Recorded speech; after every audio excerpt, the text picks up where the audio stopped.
frères et sœurs, bonsoir tous. Ce soir, nous allons expliquer, au sujet du livre du prophète Saë, au chapitre 41. Le contenu du chapitre 41. Dans ce chapitre 41, le précleste dit qu'il y a un homme, Jacob, semblable à un vermisseau. Ce petit Jacob semblable, un vermisseau, sera puissamment utilisé par Dieu pour craser les nations et les peuples. Lisons cela. Concernant ce Jacob semblable un ver, il est dit ici, ne crains rien vermisseau de Jacob faible Israël. Ne crains point. Je viens ton secours, dit. Jova a dit, ton Rédempteur. Se dire, le Saint d'Israël, voici, je fais de toi un traîneau battre le grain, neuf et tranchant, arme de pointe. Tu fouleras les montagnes et les broyeras, et tu rendras les collines semblables de la balle, tu les vanneras. Le vent les emportera, et la tempête les dispersera. Enfin, mais toi tu te réjouiras en l'Éternel. Tu mettras ta gloire dans le Saint d'Israël. Il est dit ici qu'il y a un homme, appelle le vermisseau de Jacob. Ce Jacob semblable un ver, eh bien, ce n'est pas le Jacob Israël de l'Ancien Testament. C'est le frère Ashber, ce qu'on appelle ici le vermisseau de Jacob, fait et référence. Cet homme, celui-ci, TRS ordinaire, comme une chenille, insignifiant, mais Dieu dit Jacob. Israël, ne crains rien, je viens ton secours. Dieu va aider. Cet homme appelle Jacob, appelle Israël. Que va faire le précleste? Le pré dit, je ferai de toi un traîneau battre le grain, neuf et tranchant, arme de nombreuses pointes. Puis il dit, le pré veut faire de cet homme qui est Jacob, qui est Israël, quelque chose comme une arme TRS tranchante, avec de nombreuses pointes, capable de tuer, comme une arme contre toutes les nations et tous les peuples. Le pré dit, tu fouleras les montagnes, tu les broieras, et tu rendras les collines semblables de la balle, tu les vanneras.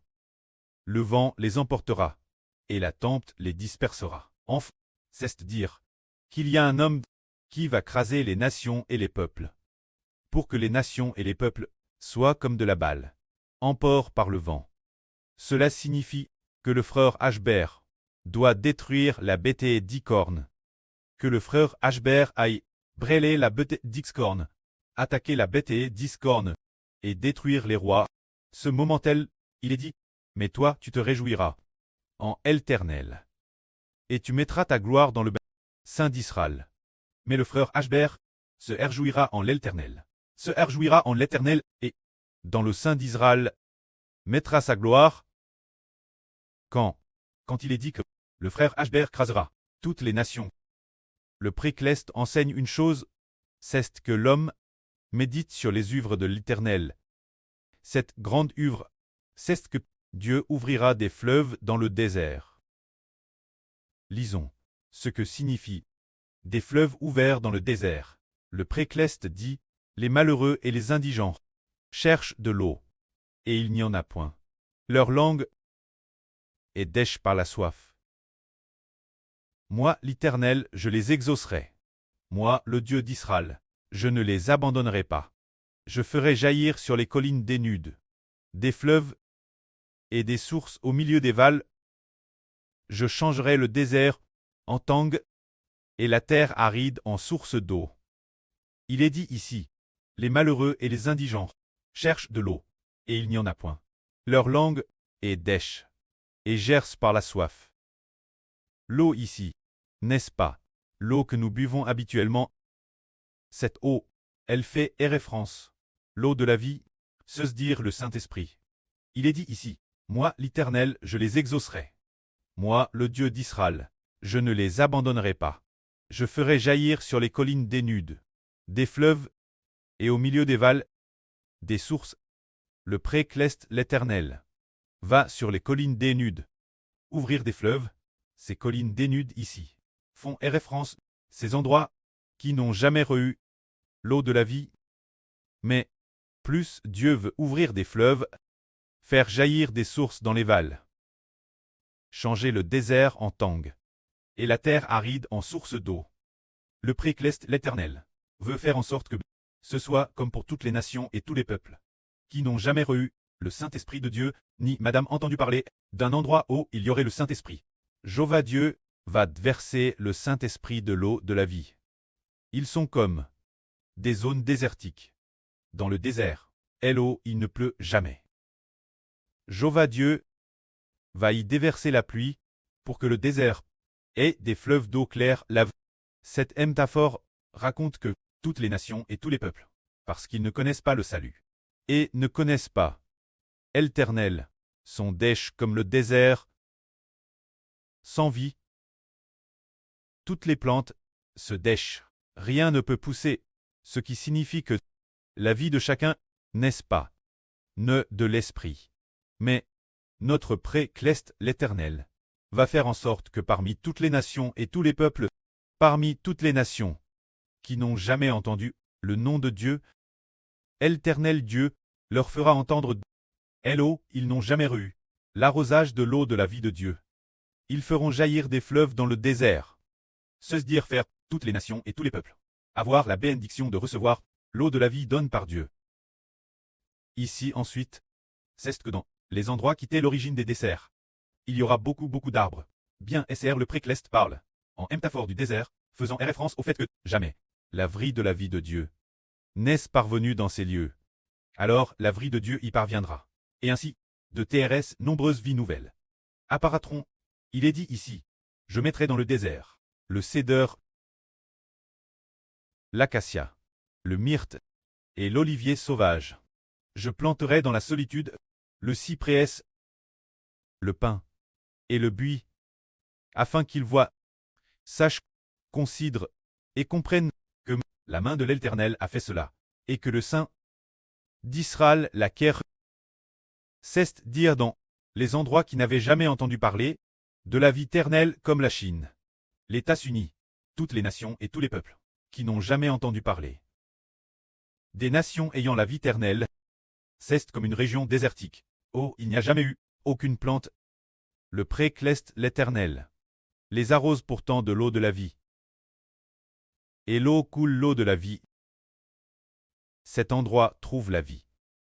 Aujourd'hui, nous, ce groupe d'enfants que nous sommes un peu comme si nous étions par Dieu, plants dans le jardin d'Éden, comme des arbres de vie. Parce que l'arrosage de l'eau de la vie nous permet d'être plants bien dans un avenir proche de TRS nombreuses nations. Les nations de tous les pays, elles entendront toutes le salut du frère Ashbert, entendront la prédication de l'Évangile. Ainsi les gens de toutes les nations et de tous les peuples, ils vont, toutes les nations et tous les peuples, les nations qui n'ont jamais entendu la vraie. Dans ces endroits, ils vont entendre la vraie prêche par le frère Ashbert après quoi ils recevront l'eau de la vie donne par Dieu et le Seigneur Jésus-Christ pour obtenir la vie éternelle. C'est pourquoi il est dit ici toutes sortes de bois d'acacia, de cèdre, de myrte, d'olivier, de pin, de cyprès, de buis. Ceux-ci sont tous des métaphores pour ceux qui obtiennent la vie éternelle. Pourtant, l'origine dans la zone désertique, il n'y avait pas de vie. C'est un peu comme en Chine, parmi toutes les nations et tous les peuples en Chine. C'était l'origine comme si des nations sans vie, n'ayant pas entendu la vraie, et n'ayant pas de vie comme de telles nations. Mais la fin, cette cause d'un seul homme, qui est devenu Jacob, devenu Israël, à cause de ce fils, que Dieu fera jaillir des fleuves dans le désert, afin que ce fils appelle le fils d'Israël. Parmi toutes les nations et tous les peuples, et sa descendance, par exemple, l'évangile du frère Héber, parviennent maintenant aux oreilles des frères Essur. Les frères Essur reçoivent la vie. C'est alors comme si le frère Héber de l'Israël spirituel avait engendré des enfants. Ainsi, cet évangile doit être prêché. Toutes les nations et tous les pays, toutes les nations l'ont entendu et y ont cru. Alors parmi toutes les nations, après ce qu'il y ait eu des croyants, ceux qui croient, parmi toutes les nations, deviennent dans les zones désertiques, comme des acacias, comme des oliviers. C'était l'origine impossible. Ah, comment se fait-il qu'il y ait aux États-Unis des descendants du frère Héber? Comment pourrait-il y en avoir en Russie, en Ukraine, parmi toutes les nations de la terre, en Afrique, dans chaque pays, il y a des enfants de l'Israël spirituel? Quelle en est la raison? Héber d'Israël. Ils ne prêchent la vraie que maintenant. Capables d'arroser seulement quelques dizaines de frères et sœurs. Ils ont seulement le Saint-Esprit pour devenir des membres de l'Israël spirituel. Se pourrait-il que Héber doive obtenir beaucoup d'enfants? Sa descendance doit-elle remplir toute la terre? C'est cause de la promesse. Dieu a promis autrefois, la descendance d'Abraham, la descendance d'Isaac et de Jacob, sera aussi nombreuse que l'étoile du ciel.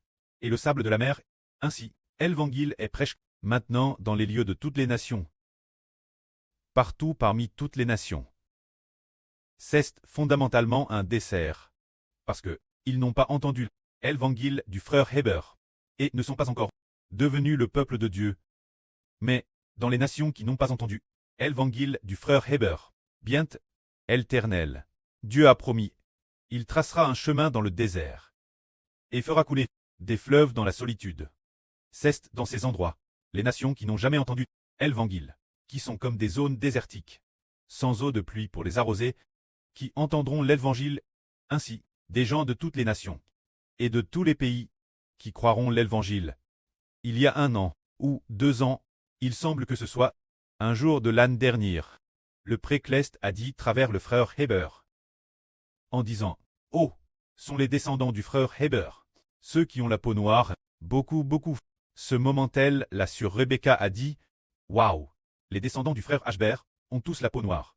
Il y en a tellement, ressemblent vraiment à Ashber. » Alors, Ashber a dit, « C'est en effet ainsi. Il y a eu des personnes la peau noire, comment se fait-il qu'ils soient devenus des descendants d'Israël? » En fait, le précleste veut accomplir sa prophétie. Se dire. Jacob appelle Vermisso. Ne crains rien. Israël ne craint rien. Je viens ton secours. Le précleste aide, jusque quel point? Il aide au point que, ce serviteur, ce fils, dans toutes les nations, tous les peuples, tous les pays, ont tous ses descendants, chaque peuple, chaque pays, a des enfants qui lui appartiennent, et ces enfants qui lui appartiennent, aiment tous profondément l'Israël spirituel. Tout le monde respecte. Et respecte comme on respecte le précleste. Le précleste veut faire ainsi, pour accomplir ce que Dieu a dit, faire couler des fleuves dans le désert. Faire en sorte que dans les zones désertiques poussent toutes sortes d'arbres. C'est ce que Dieu veut faire. Une œuvre grande et merveilleuse. Que la gloire soit auprès et au Seigneur. Amen.